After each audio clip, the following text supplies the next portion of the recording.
The Seed Oil Gambit by Nick Tiller from the online column The Skeptic's Guide to Sports Science at skepticalinquirer.org. In just the past few decades, social media has turned the world on its head. On the one hand, it's unified the globe with 24/7 connectivity and given thought leaders, scientists, and educators the power to reach more people in a single post than their predecessors reached in a lifetime. On the other hand, it's flooded cyberspace with more data than we can possibly process, creating an arms race among content creators to capture the scraps of our fractured attention. We live in an attention economy where only the most sensational, emotive, and divisive wellness content survives. It's not a new phenomenon. When fierce competition broke out among printed newspapers in the 1800s, journalists turned to yellow journalism, a tactic of attracting readers with lurid features and sensationalized news. But today's iteration of this dark art is even more unscrupulous. Direct response marketing is when vendors leverage the fears and anxieties of consumers to manipulate them into making financial investments. It's the backbone of anti-vaccine rhetoric that sows distrust in science to sell natural alternatives such as supplements and detoxes. Chemtrails are invented to sell chelation pills and chlorophyll to remove heavy metals. Sugar is branded a poison to sell low-carb diets. And GMOs are demonized as frankenfoods that turn children into yellow-skinned zombies, a near-sighted attack on our best hope of curbing famine and malnutrition. The bulk of commercial wellness depends on a simple tactic: creating a problem, then selling the solution in the same breath. Seed oils are just the latest faceless entity being scapegoated by wellness influencers. Seed oils are rich in polyunsaturated fats, such as omega-6, which are essential for brain function, growth and development, bone health, and metabolism. Yet critics claim they're toxic and inflammatory. Chief among them is Robert F. Kennedy Jr., the U.S. Secretary of Health and Human Services. He insists seed oils are driving chronic diseases such as obesity and diabetes, even though seed oils entered the food chain about 60 years before obesity rates began to rise in the 1970s. The oils are derived from plants that critics have inventively branded the Hateful Eight: canola, corn, cottonseed, grapeseed, soy, rice bran, sunflower, and safflower. The debacle has left scientists and health professionals scratching their heads because the evidence doesn't justify the vitriol. There's virtually no support from controlled studies for the inflammation hypothesis. Moreover, a science advisory from the American Heart Association, drawing on randomized trials, case control studies, cohort studies, and long-term animal feeding experiments, concluded that omega-6 fats lower heart disease risk when they replace saturated fats and cholesterol. In fact, the more the better. And what of that new study linking seed oils to colorectal cancer? Well, it shows nothing of the sort. The study didn't even mention seed or vegetable oils, let alone assess their contribution to cancer.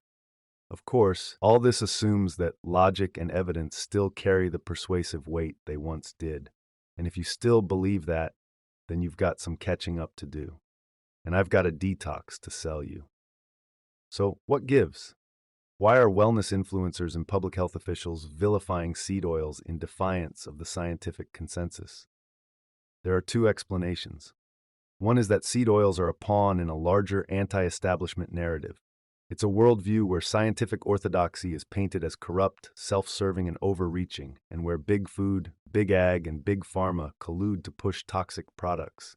The objective of this poisonous rhetoric isn't to single out one ingredient. They've already demonized sugar, pasteurized dairy, vaccines, sunscreen, GMOs, fluoride, and now seed oils. But rather erode public trust in science and medicine, clearing the way for a wellness movement built on self-reliance and identity-based consumption. That brings us to the second explanation. The seed oil gambit is a lucrative grift to sell expensive alternatives. Influencers such as Paul Saladino, the carnivore MD who eats meat, fruit, and dairy, so not actually carnivore, and our old friend Brian Liver King Johnson have called seed oils toxic and industrial to promote primal lifestyles, animal-based diets, and overpriced organ supplements. Mark Sisson of Primal Blueprint told Joe Rogan that seed oils were worse than sugar and blamed them for his arthritis and IBS, while selling avocado oil and seed oil-free condiments under his brand. And then there's Dave Asprey of Bulletproof, who embellishes and weaponizes public fear to sell MCT oils and bulletproof coffee, a concoction of butter, his branded brain octane oil, and yes, coffee. He claims it has increased his IQ by 20 points. It's all good business, not good ethics. And it's not just individuals, organizations are cashing in too.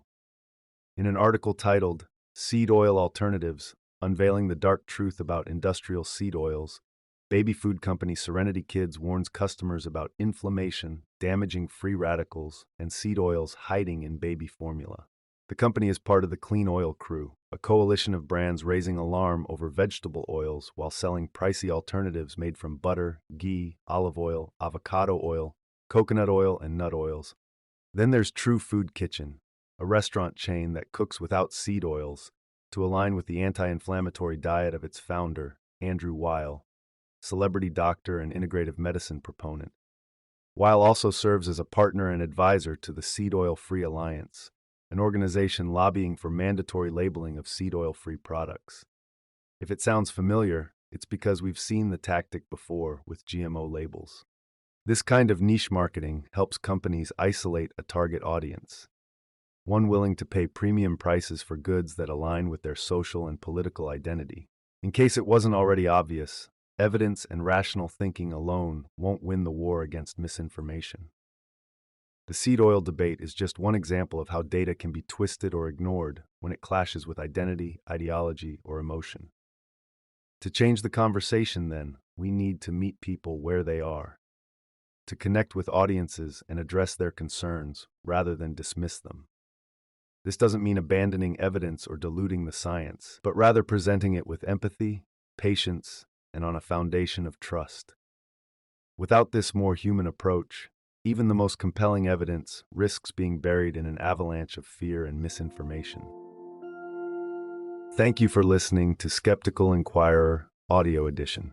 This podcast is produced by the Center for Inquiry at our headquarters in Amherst, New York. If you would like to support our work, please consider subscribing to Skeptical Inquirer magazine at skepticalinquirer.org. It is listeners like you that make our work possible. With your support, we can continue to promote science, reason, and secular values throughout the world. Thank you.